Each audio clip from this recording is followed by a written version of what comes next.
The evening started like any other at Bellini's, an upscale Italian restaurant nestled in the heart of the city. Crystal chandeliers cast a warm glow over white tablecloths and polished silverware, while the soft hum of conversation filled the air. It was Tuesday, usually a quieter night, but the restaurant was surprisingly busy. Among the waitstaff moving efficiently between tables was Lily Chen, a young woman with dark hair pulled back in a neat bun and tired eyes that rarely matched her pleasant smile. She balanced 3 plates of steaming pasta along her arm with practiced ease, weaving between tables to deliver them to a family celebrating a birthday. "Enjoy your meal," she said, setting down each dish with care before stepping back. As the family thanked her, she nodded politely and moved on to her next table, pausing only to jot down a drink order from a couple near the window. Lily had been working at Bellini's for almost 3 years now. The job wasn't glamorous, but the tips were good, and the manager, Mr. Rossi, was fair about scheduling. She needed every dollar she could get. Her mother's medical bills weren't going to pay themselves, and the music school tuition she'd been saving for seemed to get further out of reach every month. "Table 12 needs water, and 16 just got seated," called out Ricky, another server, as he rushed past with a tray of desserts. Lily grabbed a pitcher of ice water and headed toward table 12, a group of businessmen in expensive suits. As she approached, she couldn't help but notice the grand piano sitting untouched in the corner of the dining room. It was a beautiful instrument, a Steinway that the owner had purchased for weekend performances. Tonight it sat silent, its polished black surface reflecting the overhead lights. Her fingers itched at the sight of it. Once upon a time, the piano had been her entire world. Her grandmother, a piano teacher, had recognized her talent when she was just 4 years old, plunking out melodies by ear on an old upright. Years of lessons followed, and Lily had shown real promise. Everyone said so, her teachers, the judges at competitions, even the scouts from music conservatories who had offered her partial scholarships. But partial wasn't enough. Not when her mother got sick. Cancer didn't care about musical talent or dreams. It only cared about tearing through cells and bank accounts with equal ferocity. "Excuse me, miss? Could we get some more bread?" The voice snapped Lily out of her thoughts. "Of course, sir. Right away," she replied, mentally scolding herself for getting distracted during her shift.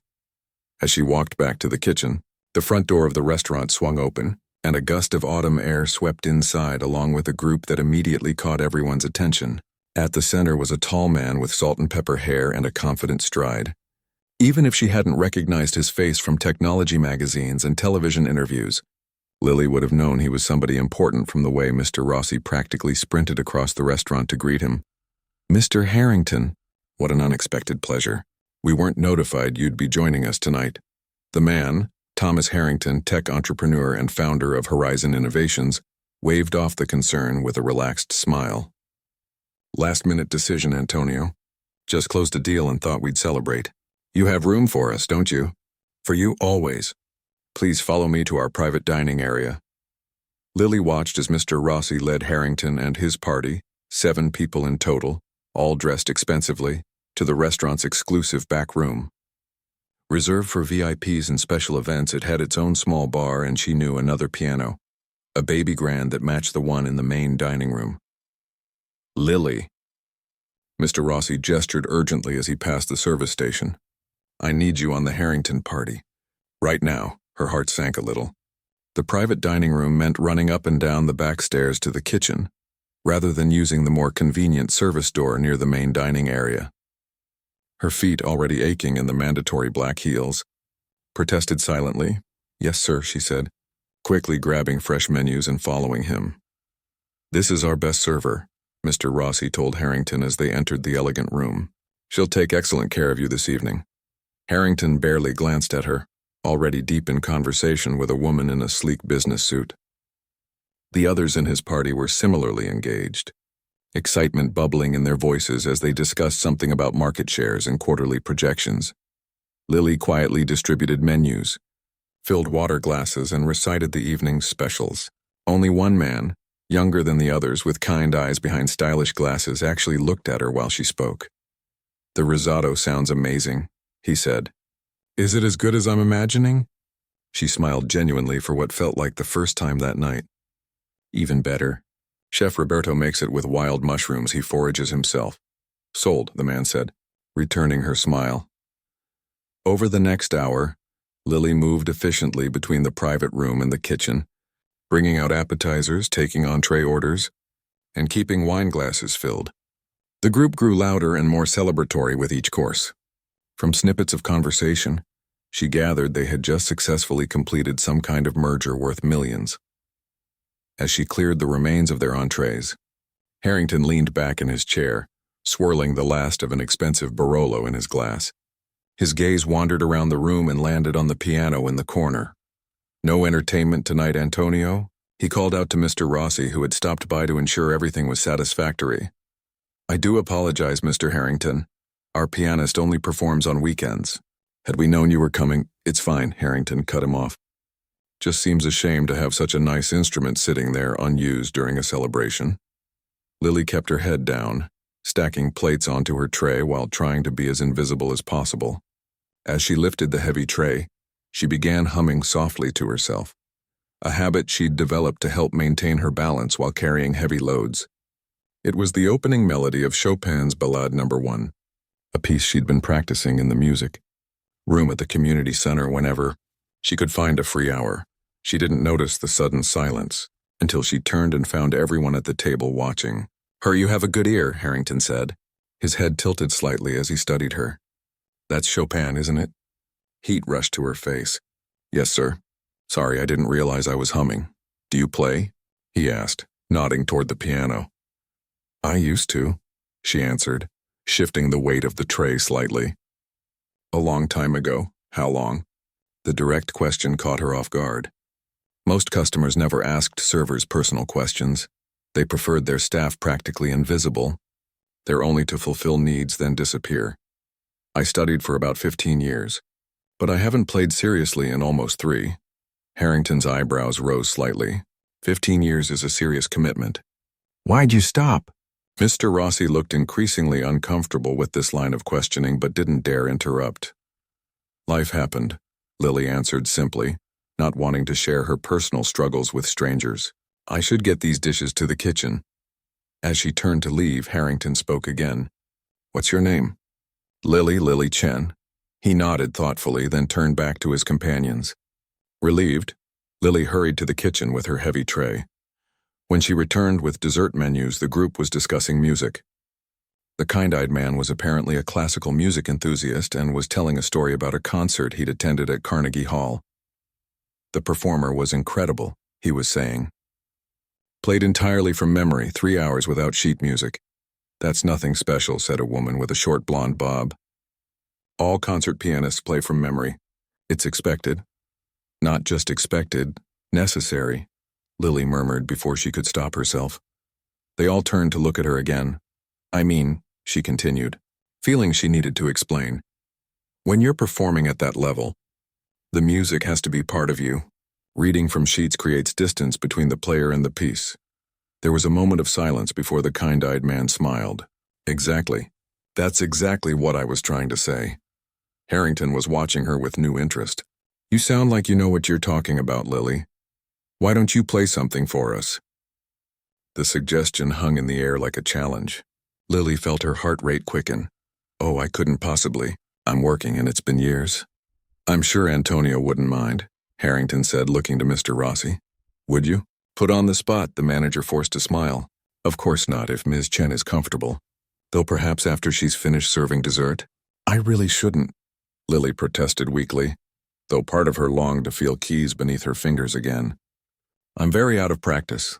Tell you what," Harrington said, leaning forward with the air of someone accustomed to getting his way. "Play one piece, anything you choose, and I'll tip you $500. A shocked murmur went through the group. Mr. Rossi's eyes widened. Lily stood frozen. Dessert menus clutched in her hands. $500.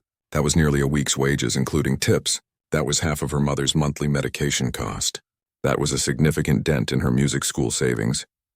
But it also meant putting herself out there, being vulnerable in front of these wealthy strangers, risking humiliation if her skills had deteriorated too much. As she hesitated, her gaze drifted back to the piano. Its presence seemed to call to her, like an old friend waiting patiently for her return. Could she still do it? After all this time? $500. The amount echoed in Lily's mind as she stared at Thomas Harrington, trying to determine if he was serious. His expression gave nothing away, just that slight smile of a man used to people jumping at his commands. The rest of his party watched her with varying degrees of interest, from curious to slightly embarrassed on her behalf.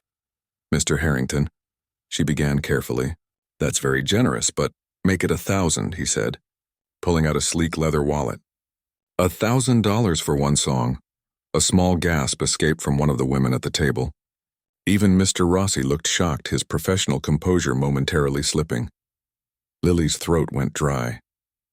$1,000. That would cover her mother's medication for 2 months, or a significant chunk of next semester's tuition deposit if she ever got accepted. The weight of opportunity pressed against her chest, making it hard to breathe. "I think you're making Ms. Chen uncomfortable," said the kind-eyed man, giving Harrington a disapproving look. Not everyone wants to perform on command. "I'm not commanding," Harrington replied, spreading his hands innocently. "I'm offering an opportunity. Besides, Alex, she clearly has training. 15 years, she said. That doesn't mean—" "It's okay," Lily interrupted, making her decision. "I'll do it." All eyes turned back to her. "But not for $1,000, she added quickly. That's too much for one song." Harrington leaned back in his chair, studying her with new interest. Most people would negotiate up, not down. Lily set the dessert menus on the table with steady hands. "500 is more than fair, but I'll need a few minutes after I serve dessert." "Of course," Harrington agreed, looking pleased. "We're in no rush. This evening just got more interesting." As Lily took their dessert orders, her mind raced. What should she play? Something impressive but not too technical. Her fingers wouldn't be as nimble as they once were. Something emotional but not overly sentimental. Something that would justify the money without seeming like she was showing off. She returned to the kitchen in a daze, barely registering the other servers rushing around her. "Hey, you okay?" Ricky asked, pausing with a tray of dirty dishes. "You look like you've seen a ghost." "Harrington just offered me $500 to play the piano," she said, the words sounding strange out loud. Ricky's eyes widened. "Seriously? What did Mr. Rossi say?" "He didn't object. Are you going to do it?" Lily nodded slowly. "I think so, yes." "I didn't know you played," Ricky said, looking impressed. "Used to. A long time ago." She took a deep breath. "I should get their desserts ready." For the next 15 minutes, Lily moved on autopilot, gathering desserts, espressos, and digestives for Harrington's table. Her mind was elsewhere, mentally dusting off sheet music she hadn't touched in years, trying to remember the fingerings for passages that had once been as natural as breathing. When she returned to the private dining room with the dessert tray, she found Mr. Rossi had opened the piano and adjusted the bench. The sight made her heart flutter with a mixture of anxiety and long-dormant excitement. "Your desserts," she announced, setting each plate down with care despite her trembling hands. "Tiramisu, chocolate torte panna cotta, and 3 creme brulee." "Thank you, Lily," said Harrington, accepting his espresso. He gestured to the piano. "Whenever you're ready." No pressure. No pressure, right. Just a room full of wealthy strangers watching her after years of not performing, with $500 on the line. Lily nodded and stepped away, giving them time to start their desserts. She walked to the small employee bathroom in the back hallway and stared at herself in the mirror. Her work uniform, crisp white shirt, black vest, and black pants, wasn't exactly concert attire, but it would have to do. She splashed cold water on her face, dried her hands thoroughly, and took several deep breaths. "You can do this," she whispered to her reflection. "It's just one song. You've played hundreds." When she returned, the conversation at the table had resumed, though it quieted as she approached the piano. Mr. Rossi hovered nearby, looking both nervous and curious. "What will you be playing for us, Miss Chen?" asked the woman with the blonde bob, setting down her fork. Lily sat on the bench, adjusting its height. "Chopin's Ballad No. 1 in G minor," she said, feeling a calm settling over her as she positioned her hands above the keys. "It was the last piece I performed before I stopped playing." She closed her eyes briefly, trying to center herself. When she opened them, she didn't look at her audience. Instead, she focused on the black and white keys before her, familiar territory, an old friend. The first gentle notes filled the room, tentative but clear. As her fingers remembered their purpose, gaining confidence with each measure. Lily felt something inside her unfold, a flower that had been tightly closed for too long finally opening to the sun. The piece began softly, almost questioning, before building intensity. Her right hand danced through the delicate opening melody, while her left provided the subtle harmonies beneath. 3 years away from the piano hadn't erased the muscle memory built over 15 years of dedicated practice. As the composition progressed into more challenging passages, Lily leaned into the music, her body swaying slightly. A wrong note here and there, small stumbles her former piano teacher would have caught immediately. But she recovered quickly, never losing the emotional thread of the piece. She forgot about her audience. Forgot about the money. Forgot about her aching feet and the double shift she'd worked. There was only Chopin's brilliant composition and her hands bringing it to life. When she reached the thundering climax, her fingers flew across the keys with surprising strength and agility. The emotional depth of the piece, its yearning, struggle, and ultimate triumph, poured through her, raw and honest. This wasn't just muscle memory. This was her soul speaking through the piano after years of silence. The final notes resonated through the room, lingering in the air before fading to nothing. Only then did Lily become aware of her surroundings again. The restaurant, the people, the fact that she was still in her server's uniform and not on a concert stage. She looked up, slightly disoriented, to find the table completely silent. No one was eating dessert anymore. No one was drinking their coffee. Every person, including Mr. Rossi, was staring at her with expressions ranging from surprise to awe. The kind-eyed man, Alex, Harrington had called him, was the first to break the silence, exhaling a soft, wow. Then the room erupted in applause. Not just polite applause, but enthusiastic, genuine appreciation. Lily felt heat rush to her face as she stood from the bench and gave a small, awkward bow. That was... Harrington seemed at a loss for words, possibly for the first time in his life. Extraordinary. Genuinely extraordinary. He turned to the others. Wasn't that extraordinary? They all nodded in agreement, still applauding. "Where did you study?" asked the blonde woman, her earlier dismissiveness replaced with keen interest. "County Community College," Lily replied, smoothing her vest self-consciously. "And with private teachers when my family could afford it." "Community College," Harrington repeated, shaking his head in disbelief. "And now you're waiting tables." Something in his tone made Lily stand a little straighter. "Yes, now I'm waiting tables. Life doesn't always go as planned." An uncomfortable silence followed her blunt statement. Alex cleared his throat. "You have remarkable talent, Lily. That piece is incredibly difficult, and you played it beautifully." "Thank you," she said, genuinely appreciative of his kindness. "You mentioned you stopped playing 3 years ago," Harrington said, studying her with newfound curiosity. "Why?" Lily hesitated. She didn't normally share her personal life with customers, but something about having just bared her soul through music made the question seem less intrusive than before.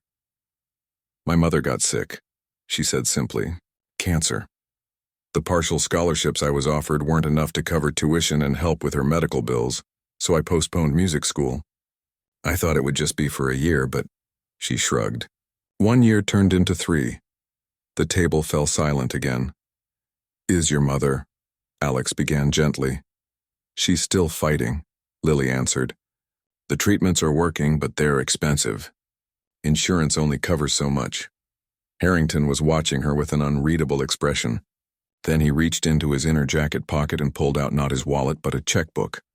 "A deal is a deal," he said, uncapping an expensive-looking pen. $500, as promised. He wrote with confident strokes, tore out the check, and held it out to her. When she stepped forward to take it, he didn't immediately let go. "You know," he said, meeting her eyes directly, "what you just did, that wasn't a $500 performance." Lily's heart sank. Was he going back on their agreement? She couldn't afford to lose her job by arguing with a VIP customer. "It was worth much more," he continued, finally releasing the check. "But we'll start here." She looked down at the check in her hand and froze. The amount written wasn't $500, it was $5,000. "I can't accept this," she said immediately, trying to hand it back. "You can, and you will," Harrington replied firmly. "I'm a businessman, Ms. Chen. I recognize value when I see it. What you just shared with us was valuable. But Consider it an investment, he said, waving away her protest. In whatever comes next for you. The rest of his party was watching the exchange with interest.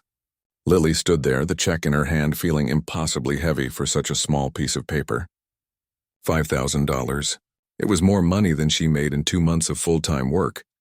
I don't know what to say, she admitted finally. Thank you is customary. Harrington suggested with a hint of amusement. Thank you, Lily said, carefully folding the check and placing it in her pocket. But this doesn't feel right. Why not? Because... She struggled to articulate the uncomfortable feeling. Because it feels like charity. Harrington's eyebrows rose slightly. Charity? No, Miss Chen, that was payment for services rendered. Quite exceptional services, I might add. He picked up his espresso cup and took a sip, though I am curious what you plan to do with it. Before she could answer, there was a commotion at the doorway to the private dining room. All heads turned toward the doorway where a tall, distinguished-looking elderly man stood. He was impeccably dressed in a charcoal suit with a burgundy tie, his silver hair neatly combed back. What caught Lily's attention, however, was the intensity of his gaze as he stared directly at her. Mr. Rossi hurried over. Dr. Wilson. I'm so sorry, sir. This area is reserved for... I heard music, the man interrupted, his voice carrying a slight accent that Lily couldn't quite place. Chopin's Ballade No. 1. He looked at Lily again. You played it. It wasn't a question, but Lily nodded anyway. Yes, sir. Dr. Wilson stepped further into the room, seemingly oblivious to the confused looks from Harrington's party. Where did you study? The same question the blonde woman had asked. Lily gave the same answer. County Community College with some private lessons before that.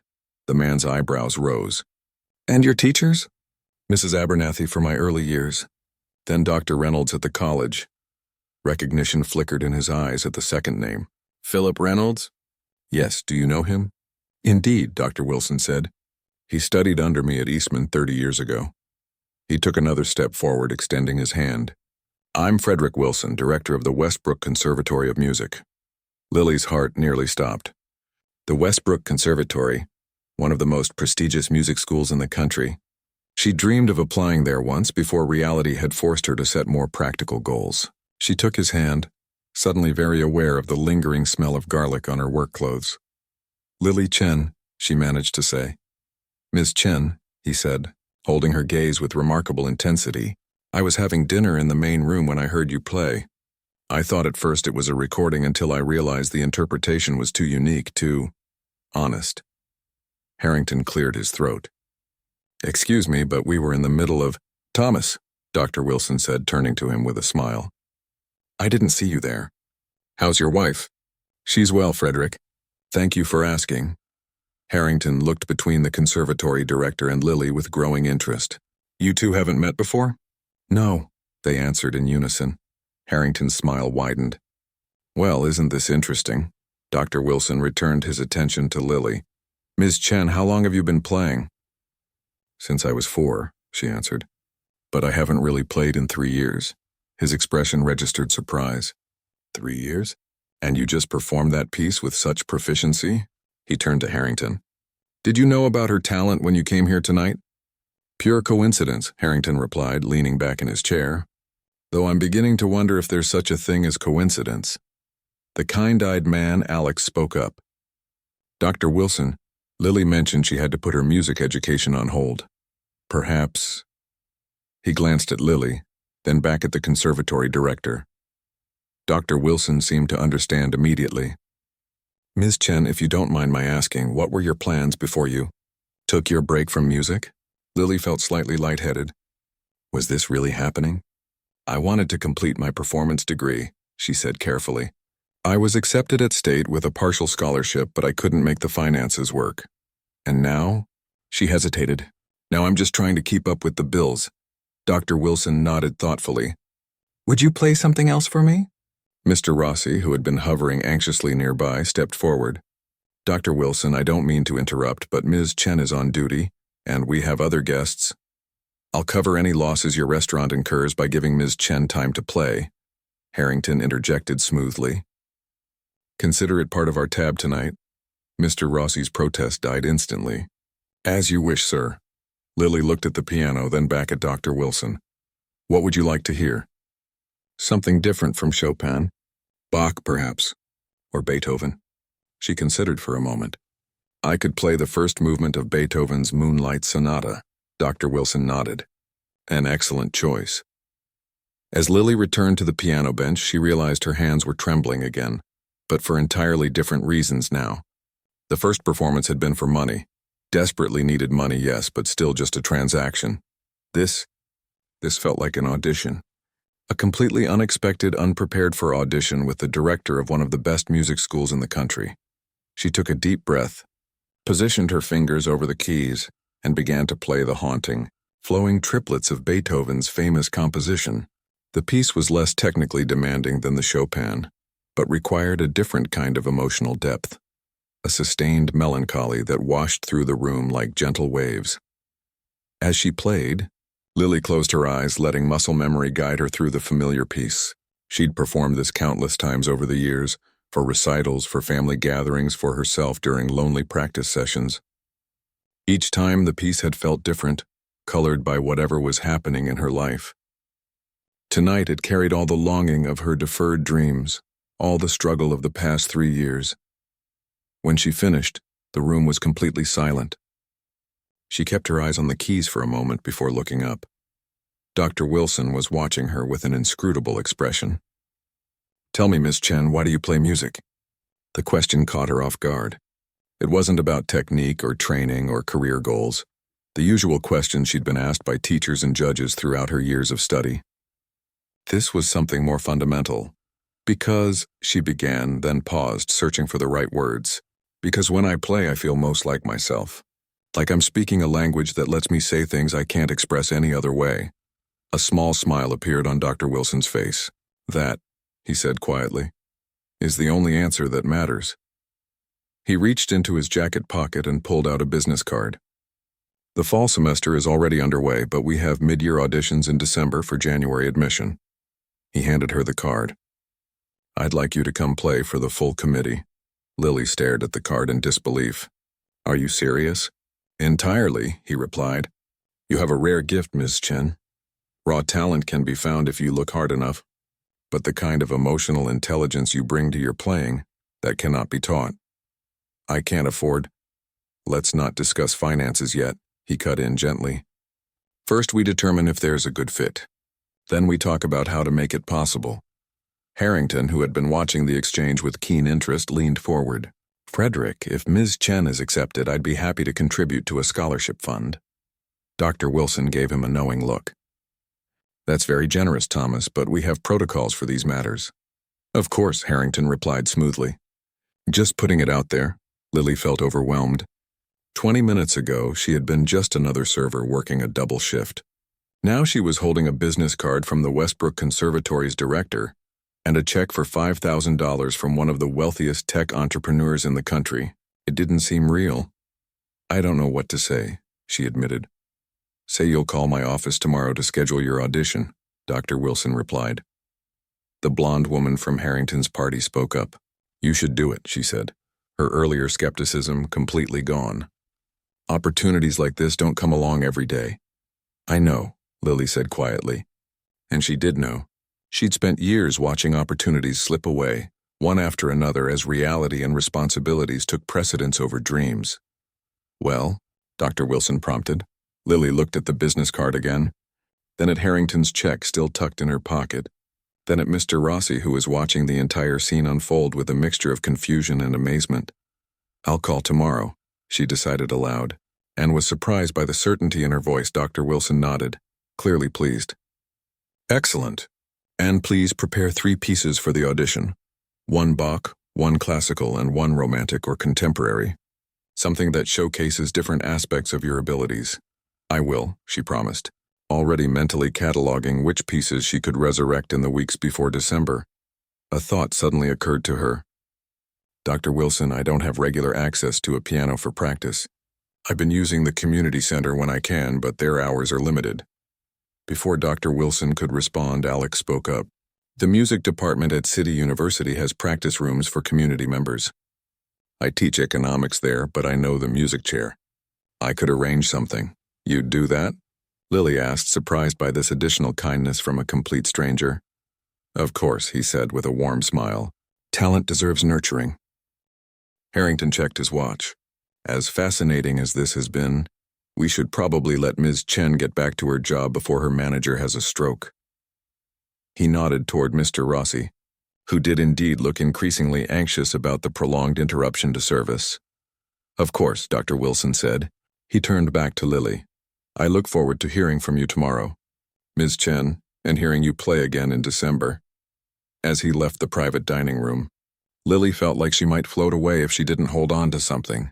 She gripped the piano bench for support, trying to process everything that had just happened.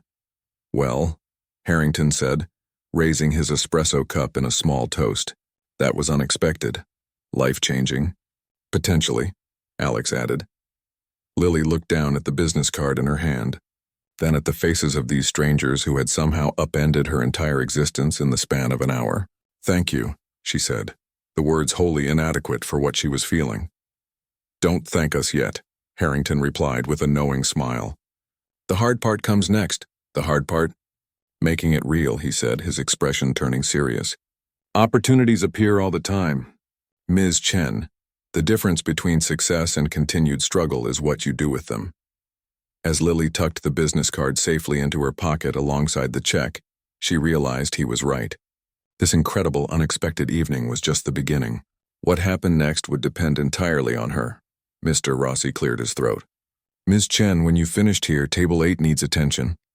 Just like that, she was pulled back to reality, to her job, her responsibilities, her current life. But as she nodded and turned to leave, she felt different somehow. Lighter, despite the weight of possibility now resting on her shoulders. For the first time in 3 years, she had a clear path forward, and music would be leading the way. The next morning, Lily sat on the edge of her bed staring at Dr. Wilson's business card in one hand and Harrington's check in the other. The events of the previous night still felt dreamlike, too extraordinary to have actually happened. But the physical evidence was right there in her hands, tangible proof that her life had somehow veered onto an unexpected path. Her phone alarm beeped, reminding her that she had exactly 30 minutes before she needed to leave for the hospital to drive her mother to chemotherapy. She carefully placed the check and card on her nightstand, then headed to the tiny bathroom of her apartment to get ready. As she brushed her teeth, her mind raced with questions and doubts. Was she really going to call the Westbrook Conservatory? Would they even take her seriously once the novelty of discovering her at a restaurant wore off? And the money? What should she do with Harrington's check? The practical side of her knew exactly where every dollar needed to go. Her mother's medical bills, rent, the car repair she'd been putting off, maybe a small cushion in her savings account. But another part of her wondered if she should invest some of it in her music, maybe pay for intensive refresher lessons to prepare for the audition, or even rent time on a good quality piano. She rinsed her mouth and stared at her reflection. One step at a time, she told herself firmly. First, get Mom to treatment, then make the call. 45 minutes later, Lily sat in the familiar waiting room of the oncology department, thumbing through a tattered magazine while her mother received her treatment. The rhythmic beeping of medical equipment formed a constant background soundtrack to these weekly visits, a sound that had become as familiar to Lily as the piano scale she used to practice daily. He pulled out her phone and Dr. Wilson's card. It was just past 9. Would his office even be open yet? Only one way to find out. Before she could overthink it, she dialed the number. A professional-sounding woman answered on the second ring. Westbrook Conservatory, Dean Wilson's office. Hello? Lily said, her mouth suddenly dry. My name is Lily Chen. Dr. Wilson asked me to call about scheduling an audition. There was a brief pause. Oh, yes. Dr. Wilson mentioned you this morning. He was quite impressed by your, performance last night. A wave of relief washed over Lily.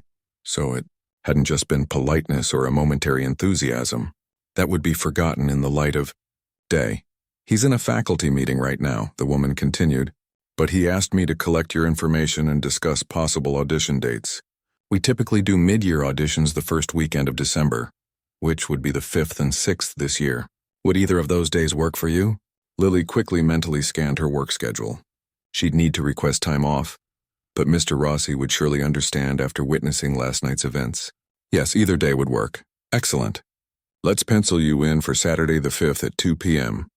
You'll need to prepare 3 pieces, as Dr. Wilson probably mentioned, and we'll send you the formal requirements by email. Could I get your information? Lily provided her details, feeling increasingly like this was actually happening.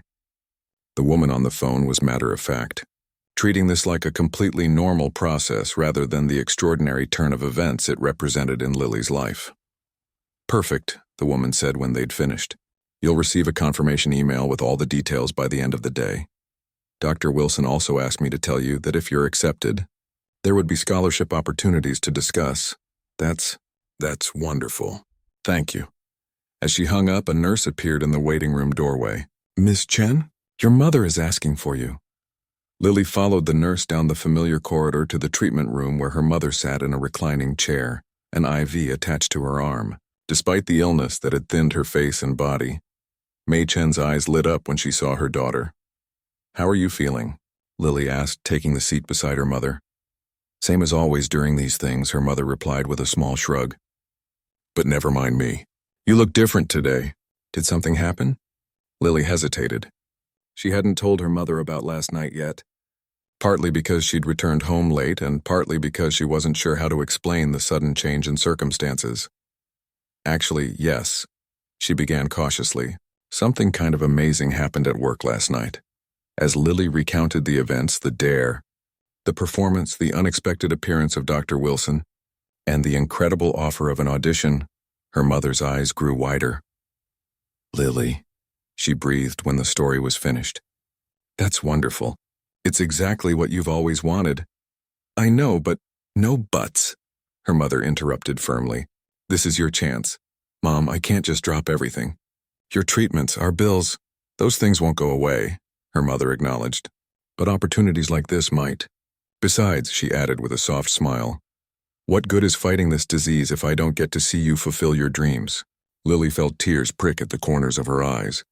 I'm scared, she admitted. What if I'm not good enough? It's been so long. Her mother reached out with her free hand to grasp Lily's. You've always been good enough. The question is whether you're brave enough. Those words stayed with Lily throughout the day as she took her mother home, made sure she was comfortable, and then headed to the community center where she normally practiced. But today, instead of her usual hasty run-through of whatever pieces caught her fancy, she had a purpose. She sat at the worn, upright piano in the center's activity room and began making a list of potential audition pieces. Bach's Prelude and Fugue in C minor would be good for the Bach requirement, challenging enough to show skill but not so difficult that she couldn't polish it in a month. For the classical piece, perhaps Mozart's Sonata in C major, K330. And for romantic, she could stick with Chopin's Ballade No. 1, which she'd already proven she could play well. Even after 3 years away, Lily began working through the Bach piece, her fingers stumbling over passages that would have once been effortless. Frustration bubbled up inside her. How had she let herself get so rusty? The community center piano wasn't helping matters. Several keys were slightly out of tune, and the action was inconsistent. She was about to give up for the day when her phone buzzed with a text from an unknown number. Ms. Chen, this is Alex Reynolds from last night. Hope you don't mind. I got your number from Mr. Rossi. Just wanted to let you know I spoke with Dr. Patel at City University, and you're all set to use their practice rooms starting tomorrow. Just go to the music department office with your ID. They'll have your name. Best of luck with your preparation. Let me know if you need anything else. Lily stared at the message in disbelief. Another piece falling into place, another door opening. She quickly texted back a grateful reply, her spirits lifting. She returned to the Bach, pushing through the difficult sections with renewed determination. By the time the community center was closing, her fingers were sore, but her mind was clearer than it had been in years. The next few weeks passed in a whirlwind of activity. Lily continued working at Bellini's, though Mr. Rossi had been surprisingly accommodating about adjusting her schedule to allow for practice time. The story of what had happened that night had spread throughout the restaurant staff, turning her into something of a local celebrity among her co-workers. There she is, our very own piano prodigy, Ricky would announce whenever she arrived for a shift, causing Lily to blush and the other servers to tease her good-naturedly. The practice rooms at City University were a revelation after the community center piano. Clean, well-maintained Yamaha uprights in soundproof rooms where she could play for hours without interruption. Lily took full advantage, often practicing until her fingers cramped and the building supervisor politely informed her they were closing. Her mother insisted on hearing her progress every few days, sitting in their small living room with eyes closed as Lily played whatever sections she had been working on. Beautiful, May would say. Even when Lily hit wrong notes or struggled with tempo, you're finding your way back. 3 weeks before the audition, Lily received another unexpected text, this time from Thomas Harrington himself. Ms. Chen, I hope your preparation is going well. I've spoken with Frederick Wilson, who tells me you're scheduled for December 5th. I've taken the liberty of arranging for you to practice on a concert grand at the Westlake Hotel's ballroom for the week before your audition. The piano there is similar to the one you'll be playing at Westbrook. The manager will expect you starting November 28th. Good luck. Lily could hardly believe it. The Westlake was the most luxurious hotel in the city, known for hosting high-profile concerts and events. Practicing on their piano would be like test driving a Ferrari after years of using a bicycle. That night, as she helped her mother prepare for bed, May noticed her unusual excitement. "What's got you so bouncy tonight?" she asked as Lily adjusted her pillows. Lily showed her Harrington's message. "Can you believe it? Why is he doing all this?" Her mother read the text and handed the phone back with a knowing smile. Some people recognize talent and want to nurture it. Others just enjoy being part of a good story. She patted Lily's hand. Either way, don't question good fortune too much. Just be grateful and make the most of it. As the audition date grew closer, Lily found herself transforming, not just as a musician rediscovering her abilities, but as a person. The tentative server who had been sleepwalking through life, weighed down by responsibilities and deferred dreams, was waking up. Her posture straightened. Her voice grew more confident. Even her playing evolved, becoming more assured and expressive with each passing day. The night before she was scheduled to begin practicing at the Westlake, Lily sat at her mother's bedside, playing a gentle Debussy piece on her childhood keyboard that they dug out of storage. The sound quality was tinny compared to the pianos she'd been using, but in the quiet of their apartment it didn't matter. "I'm proud of you," May said as the final notes faded. "Whatever happens at that audition, I want you to know that." Lily set the keyboard aside and took her mother's hand. "I couldn't have done any of this without you." "That's not true," her mother replied with a gentle smile. "I just gave you roots. Your music, that comes from somewhere else. That's all yours." She squeezed Lily's hand. "Now get some sleep. Tomorrow you play on a real piano." That night, for the first time in years, Lily fell asleep not worrying about bills or treatments or work schedules, but dreaming of music. In her dream, she was playing for a packed concert hall, her fingers dancing across the keys with effortless precision, while the audience held its collective breath. And in the front row, her mother watched with tears of joy streaming down her face. The Westlake Hotel's grand ballroom took Lily's breath away. Crystal chandeliers hung from an ornately decorated ceiling, while floor-to-ceiling windows draped with rich burgundy curtains lined one wall. But what truly captured her attention was the piano, a magnificent Steinway concert grand that gleamed under the soft lighting, its lid propped fully open like a black wing stretching toward the ceiling. "Ms. Chen?" A man in a tailored suit approached her. "I'm David, the events manager. Mr. Harrington arranged for you to use the space from 10 to 4 each day this week."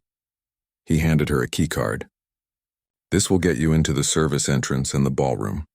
We have events scheduled most evenings, but the days are yours."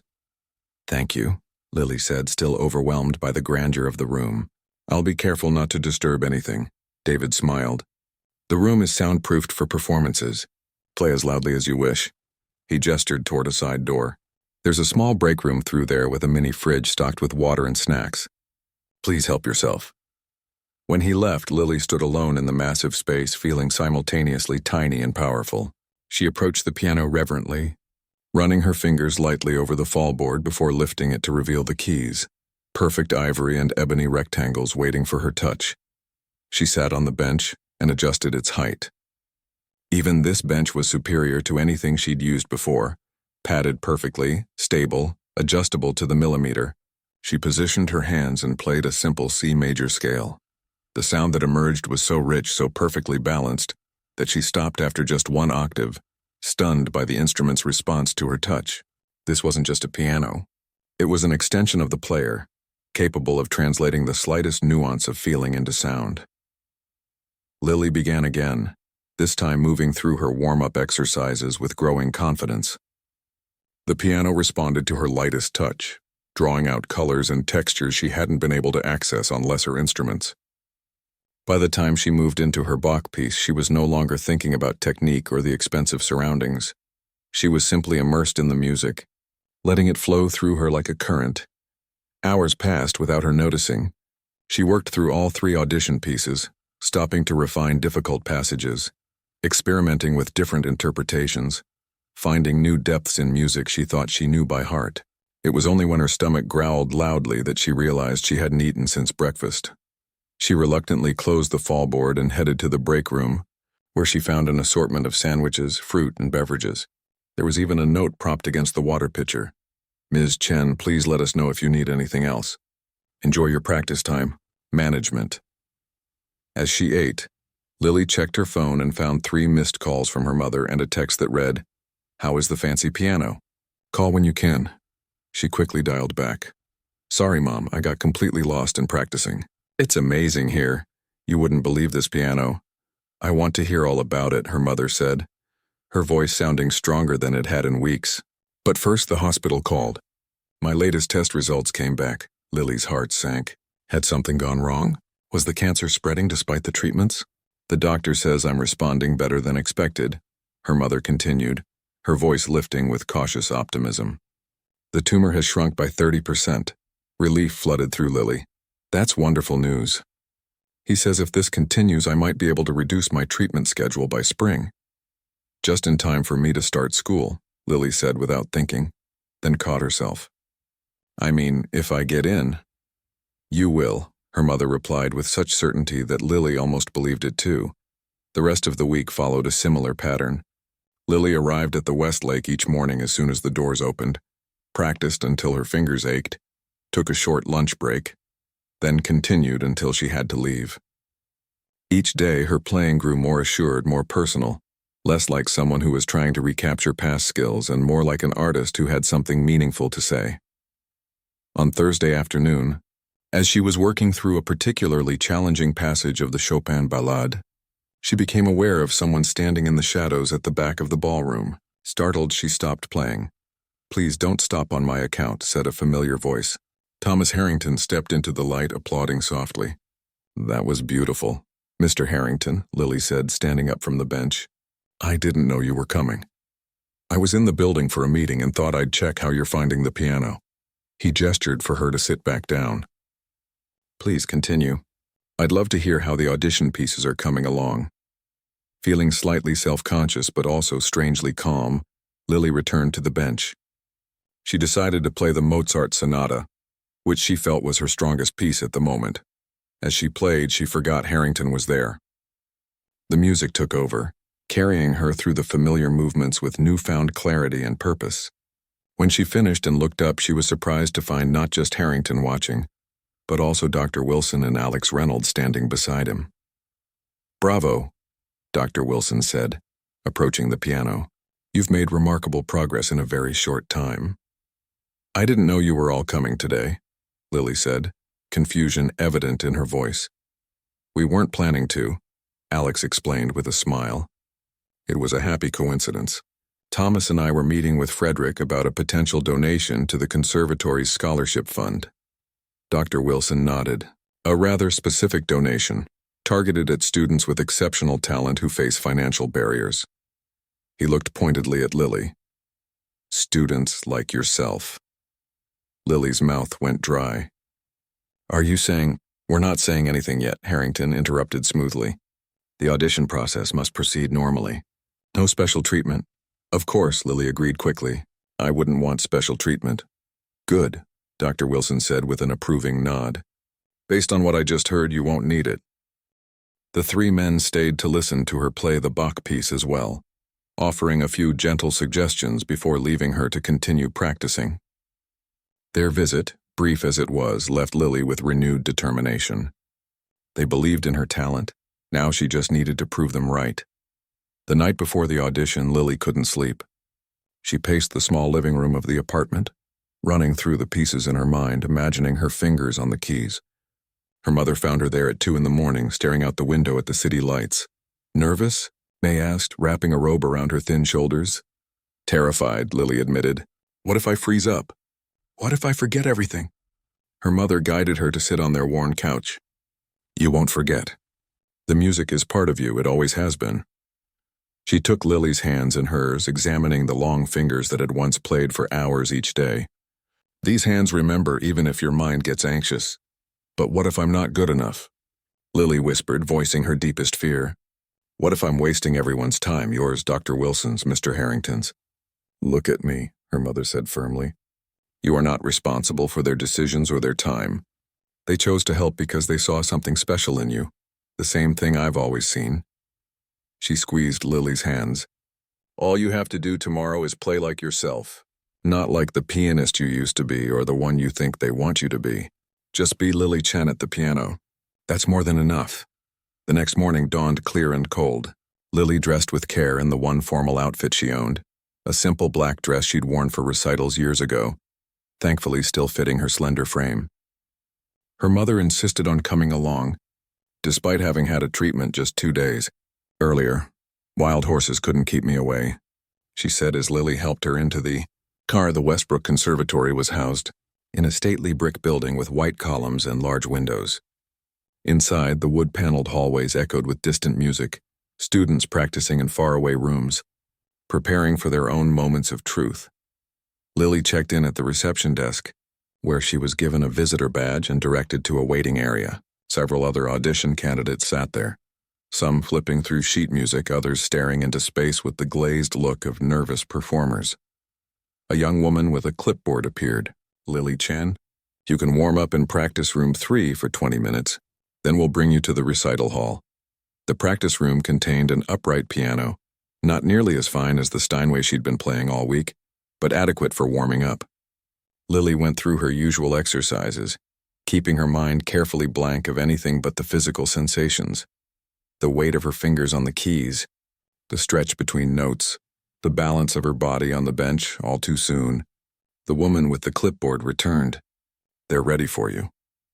The recital hall was smaller than Lily had imagined, intimate rather than imposing, with perhaps 100 seats arranged before a small stage where another Steinway grand waited. In the first row sat the audition committee, 5 people including Dr. Wilson, all with notepads and serious expressions. In the back row, somewhat to Lily's surprise, sat Thomas Harrington and Alex Reynolds. But what truly caught her off guard was seeing her mother already seated in the middle of the hall, having been escorted in through another entrance. May gave her a small wave and an encouraging nod. Ms. Chen, Dr. Wilson said formally, please introduce your pieces in the order you'll perform them. Then begin when you're ready. Lily stepped to the center of the stage, her heart pounding. I'll be playing Bach's Prelude and Fugue in C minor from the Well-Tempered Clavier. Book 1. Mozart's Sonata in C major K3A30, first movement, and Chopin's Ballad No. 1 in G minor, Op. 23. She sat at the piano, adjusted the bench, and took a deep breath. The moments before playing were always the worst, the anticipation, the doubt, the fear. But as soon as her fingers touched the keys for the first measured notes of the Bach, a familiar calm descended. The Bach flowed from her fingers with mathematical precision, each voice clear and distinct. The Mozart danced with classical restraint, her dynamics carefully controlled to highlight the composition's elegant structure. And then came the Chopin, the piece that had started it all that night at Bellini's. As she began the opening phrases, Lily glanced up and caught her mother's eye. May was leaning forward in her seat, hands clasped as if in prayer, eyes shining with unshed tears. In that moment, Lily understood something profound. This performance wasn't just about getting into a prestigious music school or impressing wealthy benefactors. It was about honoring the journey, her mother's sacrifices, her own perseverance, and the unexpected kindness of strangers who had helped open a door she thought had closed forever. The realization freed something inside her. The Chopin Ballade became not just notes on a page but the story of her life, the quiet beginning full of promise, the building intensity of struggles and setbacks, the thundering climax of determination, and finally, the resolution of hope. When she played the final chord, the hall remained silent for a long moment. Then Dr. Wilson stood up, followed by the rest of the committee, then Harrington and Alex, and finally her mother. The applause that filled the small space seemed to Lily like the most beautiful music she had ever heard. Dr. Wilson approached the stage, his formal demeanor softened by a genuine smile. "Ms. Chen, the committee will deliberate and you'll receive our official decision within a week. But I think I speak for everyone when I say that was a remarkable audition." He lowered his voice slightly. "And I would advise you to start making arrangements to begin classes in January." 1 week later, Lily received the official acceptance letter from the Westbrook Conservatory, along with news of a full scholarship funded by a new program for exceptional students facing financial hardship. The letter was signed by Dr. Wilson with a handwritten note at the bottom: "Music finds a way. Welcome to Westbrook." That evening, Lily and her mother sat together in their small apartment, sharing a celebratory cake Alex had dropped off earlier. "I still can't believe it," Lily said, reading the letter for perhaps the 20th time. "8 weeks ago I was just a waitress with a forgotten dream." Her mother smiled. And now, Lily thought about everything that had happened since that night at Bellini's.